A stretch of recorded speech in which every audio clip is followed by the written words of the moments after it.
시편 73편 1절에서 14절까지입니다. 하나님이 참으로 이스라엘 중 마음이 정결한 자에게 선을 행하시나 나는 거의 실족하 10번 하였고 내 기름이 미끄러질 뻔 하였으니 이는 내가 악인의 형통함을 보고 오만한 자를 질시하였음이로다. 저희는 죽는 때에도 고통이 없이 죽고 그 힘이 건강하며 타인과 같은 고난이 없고 타인과 같은 재앙도 없나니 그러므로 교만이 저희 목걸이요 강포가 저희의 입는 옷이며 살찜으로 저희 눈이 솟아나며 저희 소득은 마음의 소음보다 진하며 저희는 능욕하며 악하게 압제하며 말하여 거만히 말하며 저희의 입은 하늘에 두고 저희의 혀는 땅에 두루 다니도다. 그러므로 백성이 이리로 돌아와서 잔에 가득한 물을 마시며 말하기를 하나님이 어찌하랴 지극히 높은 자에게 지식이 있으리라 하도다. 볼지어다 이들은 악인이라 항상 편안하고 재물은 더하도다. 내가 내 마음을 정의하며 내 손을 씻어 무죄하다 한 것이 실로 헛되도다. 나는 종일 재앙을 당하며 아침마다 증책을 보았도다. 아멘. 오늘 시는 아삽의 시입니다. 아삽은 찬양대로 하나님을 찬양하는 그런 애언자였었습니다. 본문의 이 아삽은 악인의 형통함을 이해하지 못했습니다. 믿음의 사람 아삽은 하나님을 경외하고 하나님을 찬양했지만 악인들이 온갖 부정한 일을 저지르는데도 형통하고 반대로 자신은 깨끗한 마음과 죄를 짓지 않고 살아왔는데도 매일 고통스러운 삶을 살고 있다는 것입니다. 그래서 믿음에서 떠날 위험에 직면해 있다는 것입니다. 그는 강한 믿음의 사람이요 주님을 경배하며 주님을 찬양하는 주와 동행하는 사람이었습니다. 그는 진실하고 선한 마음을 가지고 있었던 자입니다.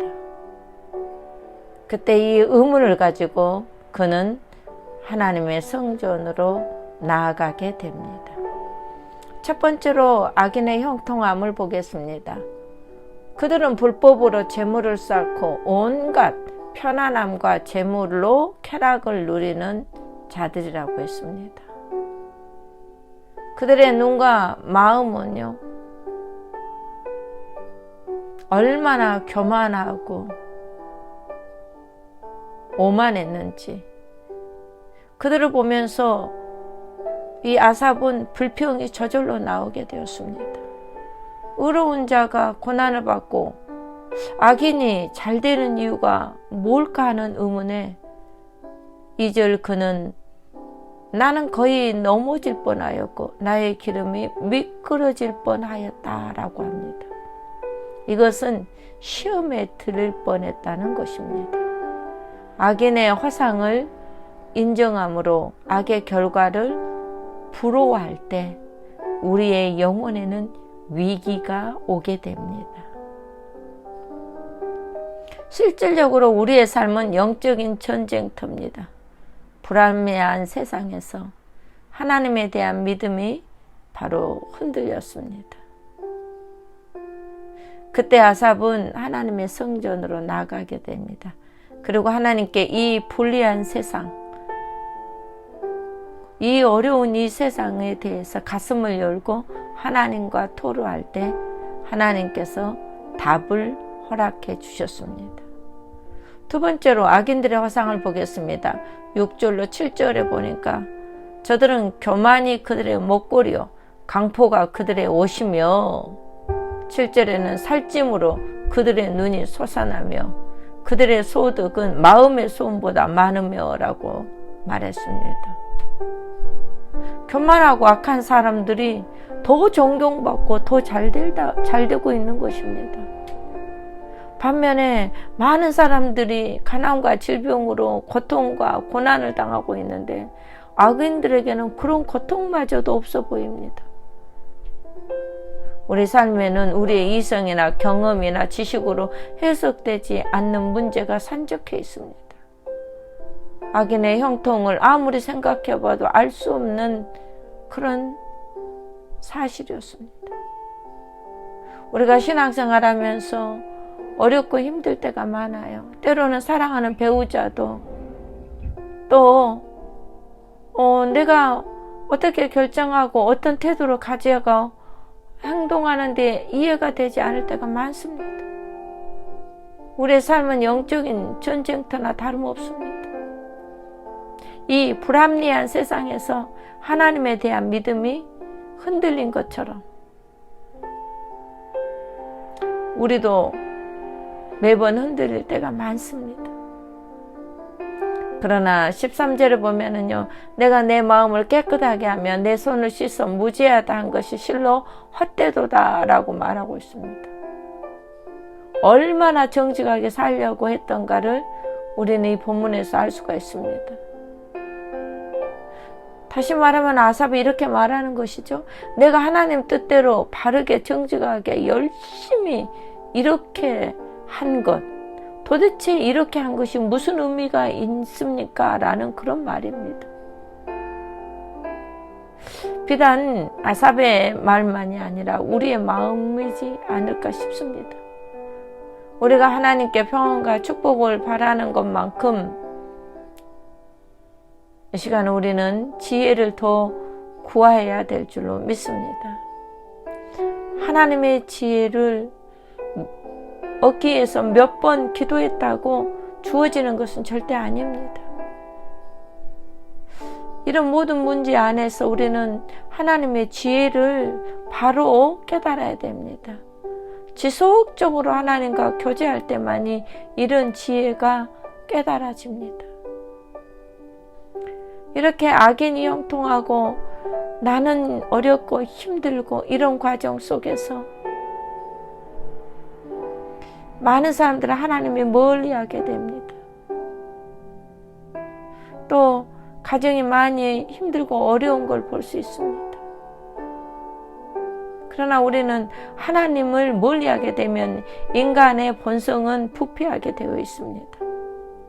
그러나 하나님과 가까이 교제하는 자에게는 하나님께서 우리를 인도하시고 도우십니다. 어떻게 하나님은 우리를 인도하시고 도우실까요? 성령 하나님은 내 주변에 있는 사람을 사랑하고 섬기도록 인도해 주십니다. 다음은 일의 순서를 구별할 수 있도록 지혜를 주십니다. 또 도덕적이며 영적인 통찰력을 통해서 하나님의 인도하심을 따라 살 수가 있습니다. 다시 말하면 양심에 거리끼는 일을 하지 못하도록 하나님께서 막습니다. 다음은 우리가 어떤 말을 해야 될지, 어떤 생각을 해야 할지 분별함을 주십니다. 마지막으로 성령께서 나를 인도하시는 것을 내적으로나 외적으로 경험하게 됩니다.